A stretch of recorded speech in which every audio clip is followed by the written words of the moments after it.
예수님을 믿는 이유가 무엇이냐고 사람들은 종종 묻습니다.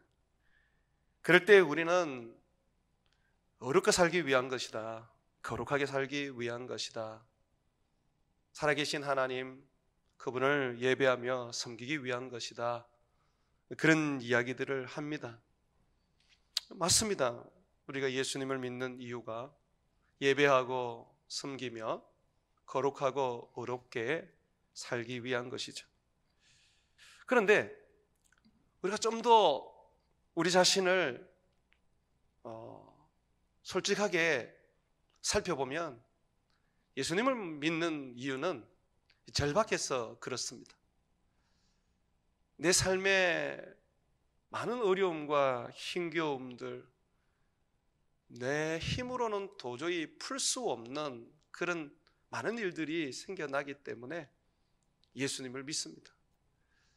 예수님을 믿음으로 말미암아 천국을 선물로 받았고 하나님의 자녀라는 영광스러운 부르심을 입었지만, 그럼에도 불구하고 우리는 하나님의 자녀로서의 그 영광보다, 또는 천국에 가는 그 놀라우신 하나님의 그 축복보다 지금의 내 문제를 해결하고 지금의 내 어려움을 극복하는 것이 우선입니다.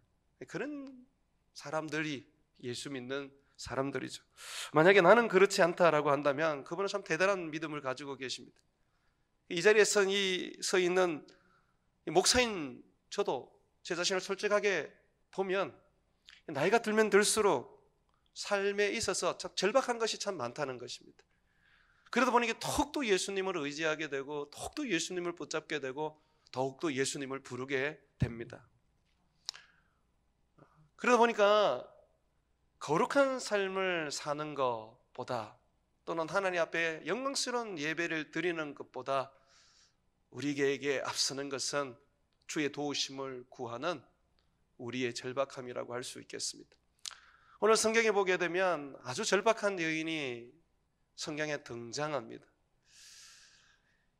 이 여인은 12해를 혈류증으로 앓고 있었던 여인이었습니다. 12년 동안 하혈을 하는 여인이었는데 피가 몸에서 멈추지 않았습니다.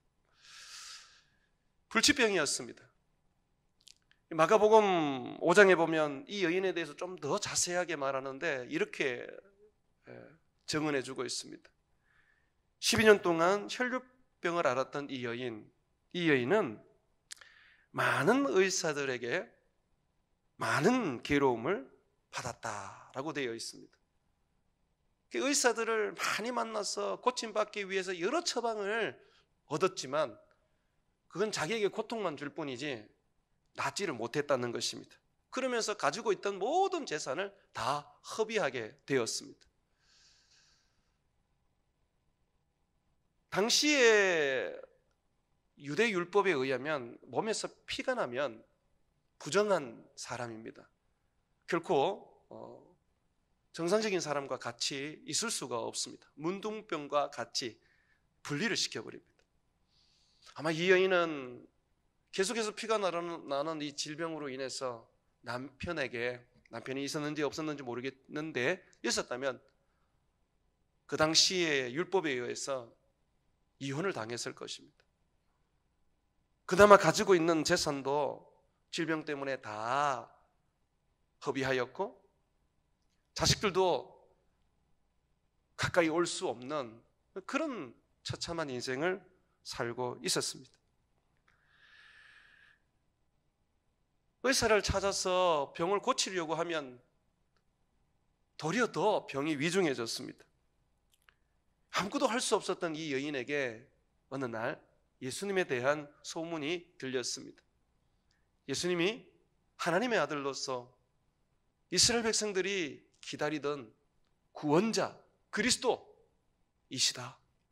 그가 병든 자를 고치고 그가 귀신 들린 자를 자유롭게 하며 그가 연약한 자들에게, 가난한 자들에게 강함을 주시고 복음을 전한다라는 소식을 들었습니다. 이 소문을 들었던 이 여인은 갑자기 담대함이 생기게 되었습니다. 성경에 보게 되면 소문을 들었을 때 이 여인은 믿음을 가지게 되었다고 합니다. 어떤 믿음인지 그거는 좀 더 나중 가서 설명을 하겠습니다. 자기 병을 고치려고 좋은 의사들을 많이 찾아갔지만 도리어 그 병은 더 중해졌습니다. 사람들로부터 더욱더 외면당하고 고립되어 버렸던 이 여인은 예수님에 관한 소문은 굿뉴스였습니다. 복음이었습니다. 예수님의 그 소문이 비단 이 여인에게만 복음이었겠습니까? 저와 여러분에게도 복음이지 않습니까? 온 인류의 복음이지 않습니까? 그렇다면 우리는 비록 혈류병 든 여인처럼 그런 병에 걸리지 않았다 할지라도 어찌 보면 그 여인의 삶과 또 우리들의 삶은 동일할 수 있습니다. 그 상태는 동일할 수 있습니다. 다른 것으로 인해서 우리는 힘겨워하며 그 여인처럼 절박하게 될 것입니다. 그런데 예수님에 대한 소문이 이 여인에게 복음이 된 것처럼 우리에게 복음이 된다는 것입니다. 오늘 말씀해 보게 되면 이 여인은 예수님께 와서 예수님의 옷가에 손을 대었다라고 말합니다. 그랬더니 혈류병을 고침받았다라고 성경은 이야기하고 있습니다. 그런데 이것을 마가의 기록에 보게 되면 마가는 이 부분을 이렇게 상세하게 설명을 합니다. 마가복음 5장에 보게 되면 27절에 이렇게 되어 있습니다. 예수의 소문을 듣고 무리 가운데 끼어 뒤로 와서 그의 옷에 손을 대니, 이 여인이 손을 대었다고 말하죠. 그런데 그 다음 구절에 보게 되면 그 이유를 말하고 있습니다. 28절에 보게 되면 이는 내가 그의 옷에만 손을 대어도 구원을 받으리라 생각함일러라. 여러분, 이것이 이 여인의 믿음입니다. 재산을 탕진하고 많은 좋은 의사들을 만났지만 병의 고침을 받지를 못했습니다. 그런데 예수님에 관한 소문을 들었을 때 이 여인은, 예수님은 자기를 고쳐줄 의사이며 자기의 영혼을 구원해줄 영혼의 의사임을 믿어버렸습니다. 그래서 성경에 보게 되면 이 여인이 왜 예수님 뒤로 가서 예수님의 옷자락을 만진지를 설명을 해줍니다. 이 옷자락을 만진 이유가 예수님 옷에만 손을 대어도 구원을 받으리라고 생각을 했기 때문에 그렇습니다. 믿음은 이렇게 생각해서 시작됩니다. 나의 불신과 나의 의심과 또는 불평들이 생각에서 나옵니다. 이 생각은 마음과 같은 자리입니다.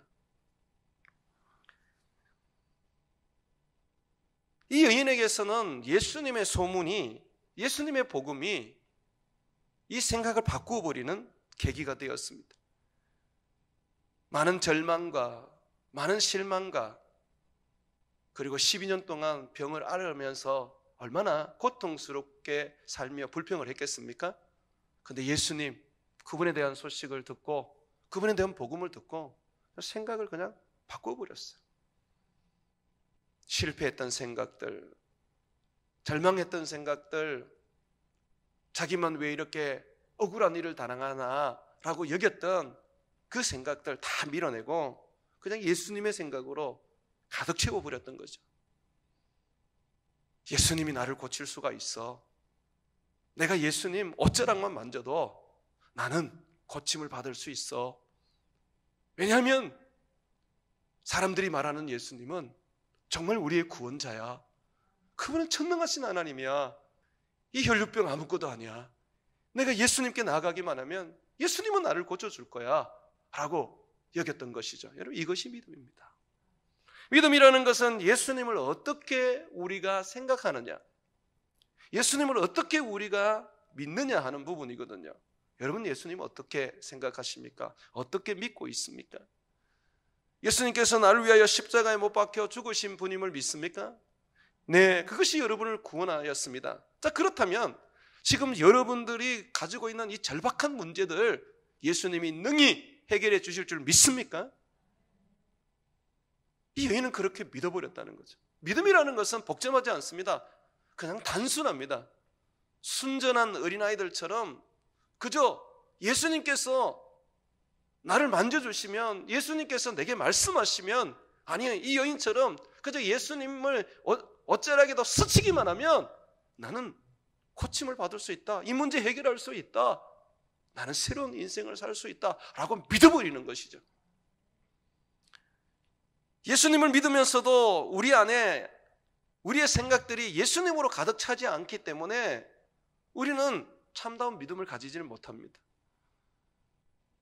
예수님으로 내 머리를 가득 채워야지, 예수님의 복음으로 내 생각을 가득 채워야지 우리는 그 예수님을 온전히 바라보고 믿을 수가 있습니다.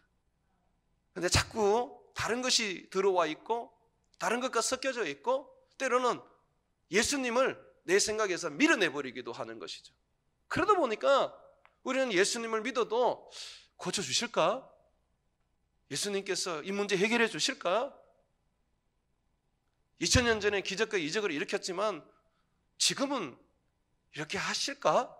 라고 의문을 가지고 의심을 가지게 되는 것입니다. 여러분, 이 여인은요, 예수님 앞에 나갈 수가 없었던 여인이었습니다. 몸에 피가 났기 때문에 부정한 사람으로서 결코 온전한 사람들께 가까이 갈 수가 없었습니다. 당시 예수님은 선지자로 사람들이 인식하고 있었고 또 선생님, 랍비로 그들은 여기고 있었습니다. 누구보다도 거룩하고 온전한 분이 예수님이셨습니다. 그렇기 때문에 이 여인 스스로도 예수님 앞에 나간다는 것은 상상도 못했습니다. 그런데 보십시오, 이 여인이 이렇게 생각합니다.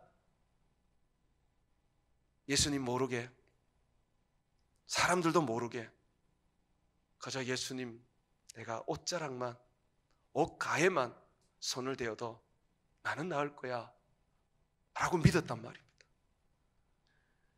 여인이 예수님을 얼마나 대단하게 생각했는지 모릅니다.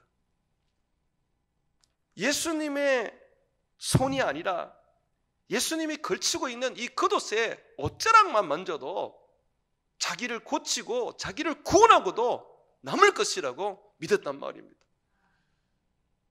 성경에는 이런 믿음을 가진 사람이 종종 나옵니다. 가나안 여인으로서 자기의 딸이 흉악한 귀신에 들렸던 사람 기억하십니까? 예수님을 따르면서 쫓으면서 내 딸의 귀신 들렸다고 그렇게 외치면서 고쳐달라고 했을 때 예수님이 외면하셨습니다. 얼마나 예수님께서 그 여인을 무시했는지 함께 있던 제자들이 너무 민망해서 예수님 어떻게 좀 저 여인을 해주셔야 되지 않겠습니까? 라고 간청할 정도였습니다.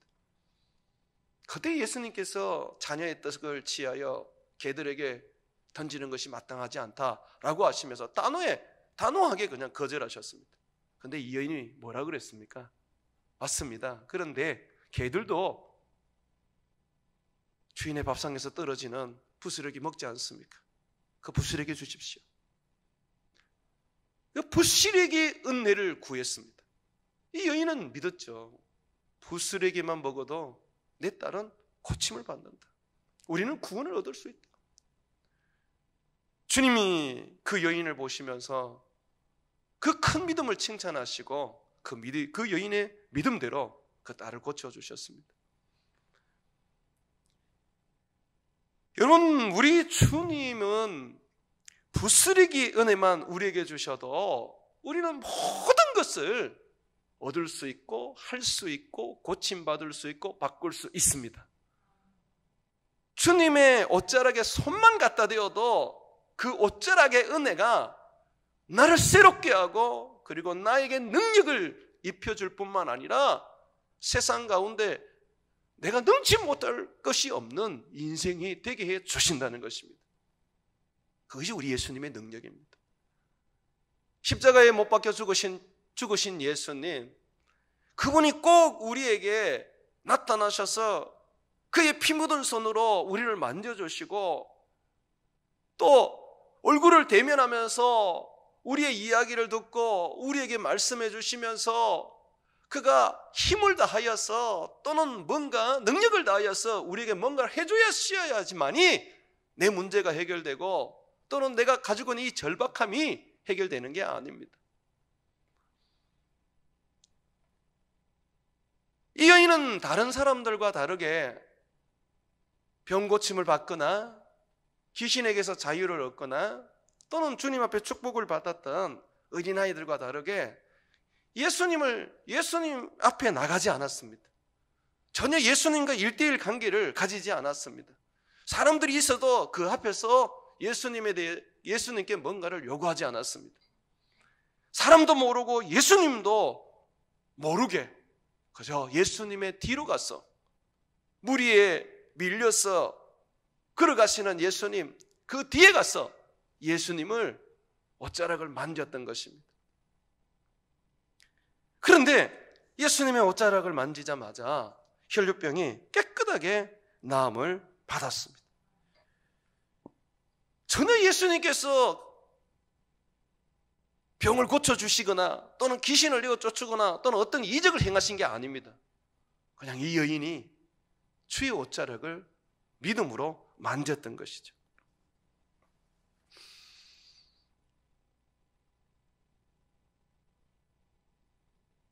이 여인의 이러한 일이 예수님께는 놀라움이 되셨습니다. 여러분, 많은 사람들이 예수님을 만졌습니다.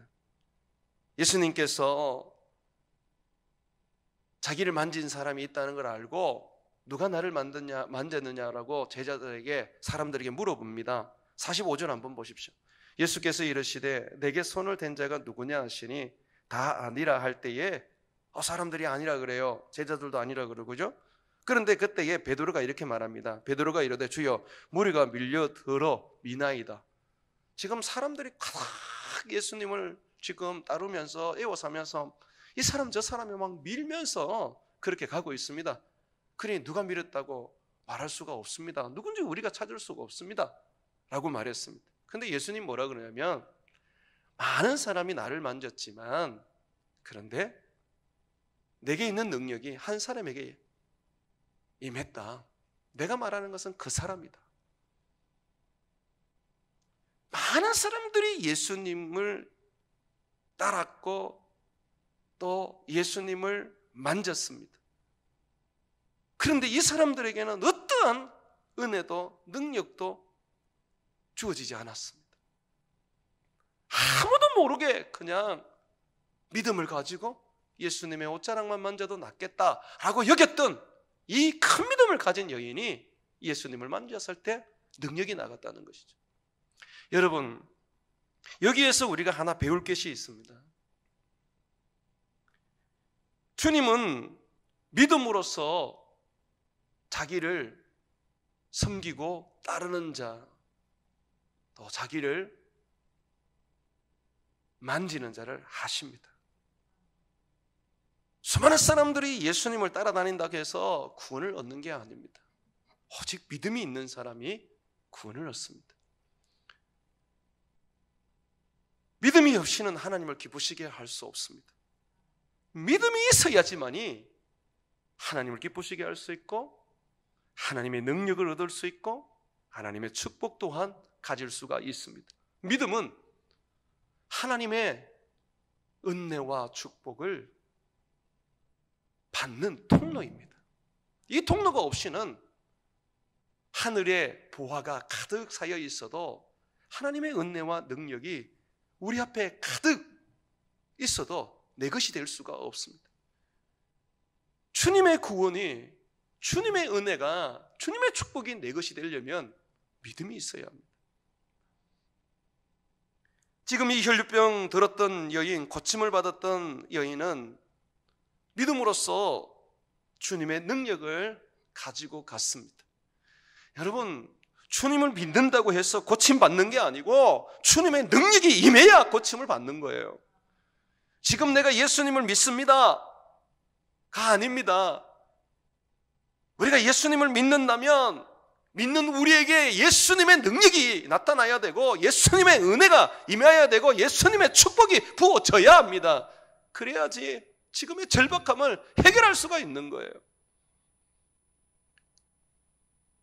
예수님은 능력 그 자체예요. 능력으로 옷을 입으셨어요. 하나님은.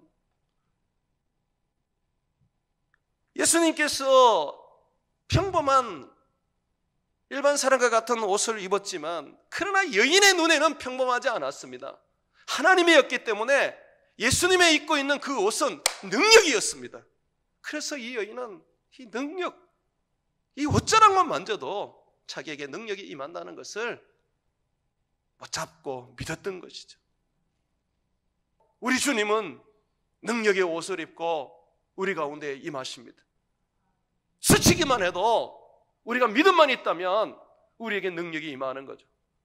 스쳐도 믿음이 없고 간구함이 없고 소망함이 없다면 임하지 않는 것이죠. 성경은 간혹 이 옷자락에 대한 이야기를 할 때 하나님이 임할 때 그 임하는 곳에 하나님의 옷자락이 충만하게 펼쳐진다고 말합니다. 이사야서 6장 1절을 보게 되면 이사야가 어느 날 환상을 보는데 하나님의 보좌가 이 세상으로 지금 하늘에서 들려서 내려온 거예요. 성전 위에 하나님의 보좌가 들려있는 게 보이는 것입니다. 그러면서 하나님의 옷자락이 쫙 펼쳐졌는데 그 옷자락이 성전을 덮었습니다. 이 표현을 우리가 한번 성경에서 봤으면 좋겠습니다. 이사야서 6장 1절에 보게 되면 우시야 왕이 죽던 해에 내가 본즉 주께서 높이 들린 보좌에 앉으셨는데 그의 옷자락은 성전에 가득하였고, 주의 능력의 옷이 성전에 가득한 거예요. 여러분, 이 옷자락은요 주의 은혜, 주의 능력, 주의 축복을 상징해 줍니다. 롯이요 나오미에게 은혜를 구할 때 자기 시모와 자기가 너무 가난하고 너무 어려운 가운데 있을 때 이 부자 보아스에게 했는 말이 있습니다. 그게 뭐냐면 당신의 옷자락으로 나를 좀 덮어주십시오. 은혜를 구했던 거죠. 여러분, 하나님의 옷자락만 해도 우리는 충분하게 지금의 절박함을 해결할 수 있습니다. 이 절박함 뿐이겠습니까? 하나님의 그 옷자락을 우리가 만지기만 하면 우리는 그 주님의 은혜로 말미암아 이 세상을 넉넉히 이기게 됩니다. 주님은 그가 임재하는 곳에 옷자락을 펼치십니다. 이 땅에 그가 임재하는 곳에 옷자락을 펼치십니다. 주님 어디에 임재하십니까? 두세 사람이 내 이름으로 모인 곳에 내가 그들 중에 함께 한다고 말씀하셨습니다. 두세 사람이 주님의 이름으로 모여서 예배하고 찬양하고 기도하고 주님을 부르는 그곳에 임하여 주님은 그의 옷자락을 펼쳐 주십니다. 은혜를 부어 주신다는 것이죠. 그러면 우리는 만지기만 하면 되는 거예요. 이 예배는 지금 이 밤에 지친 일주일을 살면서 힘겨운 가운데 있지만 이 예배에 여러분이 나오는 것은 바로 주님께서 이곳에 임재하셔서 그의 옷자락을 펼쳐 놓았기 때문에 그렇습니다. 지금 여러분들이 지금 누구나 다 주님의 옷자락을 만질 수 있고 그 옷자락으로 말미암아 여러분을 덮어버릴 수가 있습니다. 누구처럼 환상으로 하나님 못 볼 수 있습니다. 누구처럼 신비로운 음성으로 하나님 음성 못 들을 수 있습니다. 정말 하나님 살아계시는지 안 계시는지 내 눈으로 또는 내 오감으로 느끼거나 체험하지 못할 수가 있습니다. 그런데 하나님의 은혜가 있는 그 자리가 주님이 펼치신 옷자락인 줄 알고 이 여인처럼 내가 이 옷자락만 만져도 낫겠다라고 믿음을 가지고 나와서 이 예배 가운데 우리 주님의 옷자락을 만지면 주님이 오늘 여러분들에게 놀라운 은혜와 능력을 부어주십니다. 그래서 우리는 예배에 나올 때에 하나님 앞에 나온다는 것을 늘 생각해야 돼요. 하나님 앞에 나올 때에 우리는 주님의 그 옷자락을 만져야겠다는 그 절박한 마음을 가지고, 그리고 이 옷자락만 만져도 나는 이 문제 해결할 수 있다는 그 믿음 가지고 나오는 것입니다. 예배는 그저 내 마음에 만족을 주는 것이 되어서는 안 됩니다. 예배라는 것이 어쩔 수 없이 내가 드려야 하는 그런 종교적인 그런 어떤 행사가 되어서도 안 됩니다. 우리 주님 만나러 나오는 것입니다. 비록 내가 주님의 얼굴을 볼 수 없고 내가 주님의 그 손을 만질 수는 없지만, 주의 음성도 들을 수는 없지만 주의 옷자락이 펼쳐져 있기 때문에 그 예배 가운데 우리는 손을 내밀어 그 옷자락을 만지면 됩니다. 옷자락이면 됩니다. 부스럭이면 됩니다. 우리 주님의 능력이 그렇습니다. 꼭 봐야 하고 꼭 들어야 하고 뭔가 주님의 품에 안겨야지만이 되는 게 아닙니다. 12년 동안 혈류병을 앓았던 이 여인, 의사도 고칠 수 없었고 많은 괴로움 속에서 이제는 모든 걸 다 잃어버린 그 절망 속에 있는 이 여인, 그는 예수님의 옷자락만이라도 내가 만지면 낫겠다는 그 믿음을 가졌습니다. 정말 그의 믿음대로 예수님의 옷자락을 만지는 순간 예수님의 능력이 그에게 들어가서 그를 깨끗하게 하고 새롭게 하고 구원하여 주셨습니다. 저는 확신합니다. 예배만 해도 됩니다.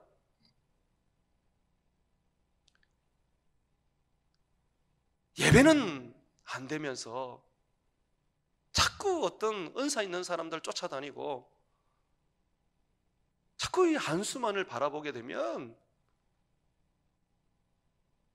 여러분들 어찌 보면 아무것도 못 얻을 수 있습니다. 여러분의 믿음이 은사자나 목사의 손가락에 있는데 어떻게 능력이 나타날 수가 있겠습니까? 정말 여러분의 믿음이 주의 그 은혜의 옷자락이 펼쳐져서 우리에게 주어지는 그 은혜에 있다면, 그 은혜만 받기만 해도 나는 낫고, 그 은혜만 받기만 해도 나는 힘을 얻고, 그 은혜만 얻기만 해도 나는 내 인생 바꿀 수 있다라는 것이 되어야 합니다.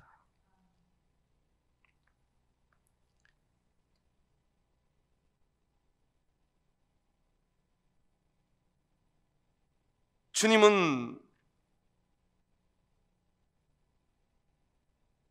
많은 사람들이 이 여인의 믿음을 배우기를 원하셨습니다. 그래서 주님은 급히 가는 길을 멈추고 자기를 만진 여인이 누군지를 찾았습니다. 정말 예수님이 몰라서 찾고 있는 것일까요? 모든 것을 다 하시는 전지전능하신 하나님인데 누가 자기를 만졌는지 보면 아시는데 왜 이렇게 말씀하셨을까요? 예수님께서 이렇게 말씀하신 것은 사람들에게 믿음을 가르치기 위한 것이었습니다. 예수님께서 한 아이가 죽어간다는 이야기를 듣고 숨 넘어가는 아이를 살리기 위해서 급히 지금 가는 중이었습니다.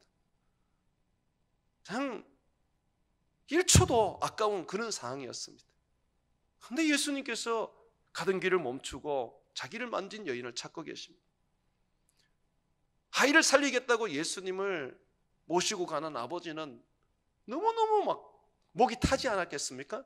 실질적으로 이 여인을 만나고 갔더니 아이가 죽어버렸습니다. 예수님이 아실 겁니다. 빨리 가지 않으면 죽는다는 거. 그럼에도 불구하고 예수님은 멈추어서 자기를 만진 여인을 누구냐고 찾으셨습니다. 여인이 도저히 숨길 수가 없으니까 그제서야 내가 그랬습니다 라고 말하는데, 성경은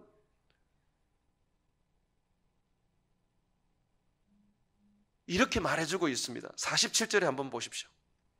여자가 스스로 숨기지 못할 줄 알고 떨며 나와 엎드려 그 손댄 이유와, 제일 중요한 단어입니다.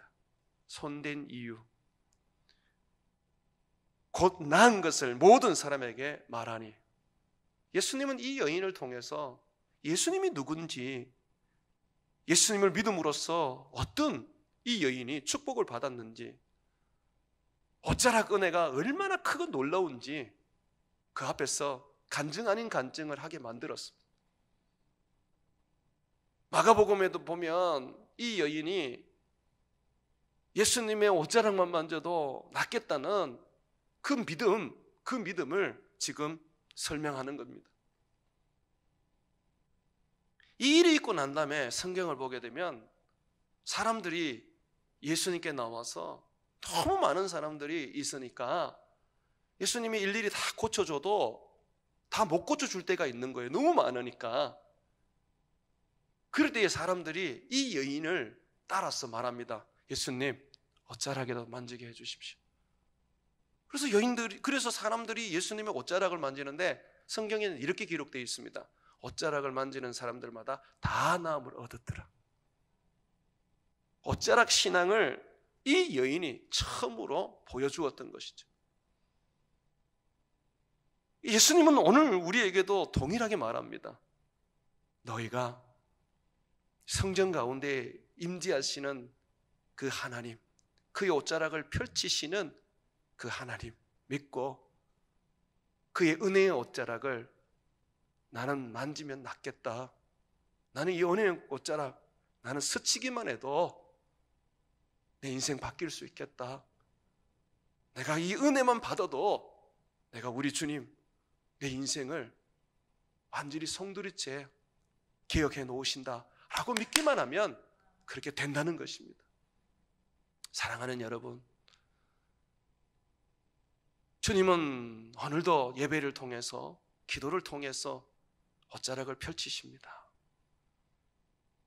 김천의 베델로 교회를 세우셔서 우리가 신음동 공장에서 예배를 드릴 때도 주님은 공장이든 또는 허울은 호텔이든 상관치 아니하시고 거기에 임하셔서 옷자락을 펼쳐주셨습니다. 그래서 우리는 그 예배 가운데서 은혜를 받았고, 그 예배를 통해서 우리는 하나님의 능력을 맛보았습니다. 우리의 삶에 많은 변화와 많은 축복을 누릴 수가 있었죠. 그 주님은 지금도 변함없이 이 코로나 속에서도 우리가 드리는 이 예배에 임재하셔서 그의 옷자락을 펼치고 계십니다. 그리고 말씀하십니다.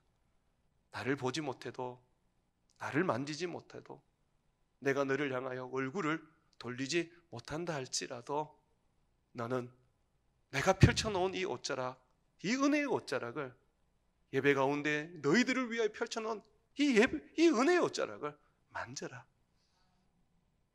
내가 예배만 나가도 낫겠다.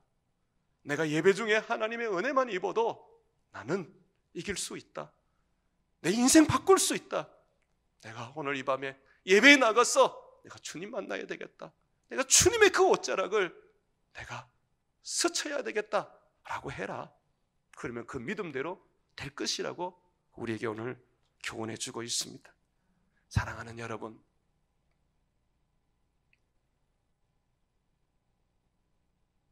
믿음이 필요합니다. 아무리 큰 능력의 그 주님이 여러분 앞에 나타나도 내가 믿음이 없으면 그 능력은 여러분에게 임하지 않습니다. 그런데 그 능력의 주님이 한번 봐도 없고 그냥 주님의 옷자락만 그냥 보인다면, 그냥 주님의 은혜만 지금 간간히 흐르고 있다면, 그것이 주님 지금 오늘 우리에게 말하는 것입니다. 그거를 붙잡아라. 그것만 내가 먹어도, 내가 그것만 붙잡아도 내가 능히 낫겠다, 구원을 얻겠다고 믿어라. 내가 오늘 이 밤에 부어지는 은혜, 너희가 예배 때마다 내게 나올 때에 부어지는 옷자락과 같은 그 은혜, 그것이 너희를 능히 살리고 너희를 변화시키고 너희를 새롭게 해줄 것이다. 그러므로 옷자락의 은혜를 사모하라고 하십니다. 옷자락과 같은 신앙을 가지고 세상을 한번 멋지게 살아보는 저와 여러분 되시기를 주의 이름으로 축원을 드립니다.